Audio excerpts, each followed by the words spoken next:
ડાંગ જિલ્લામાં 2 દિવસથી ધોધમાર વરસાદ વરસી રહ્યો છે। ભારે વરસાદથી સક્રિય થયો છે ગીરાધોધ। અંબિકા નદી પરનો ગીરાધોધ 16 કળાએ ખીલી ઉઠ્યો છે।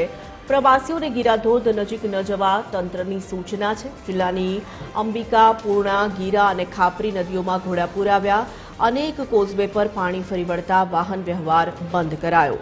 કોઝવે પર પાણી ફરી વળતા 20થી વધુ ગામો સંપર્ક વિહોણા થયા છે।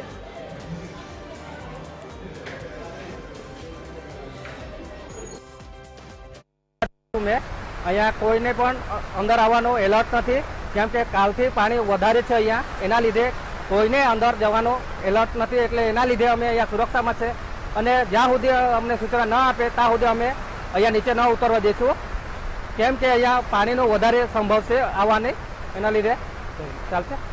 ચાલુ વર્ષના ચોમાસાની શરૂઆત થઈ ગઈ છે।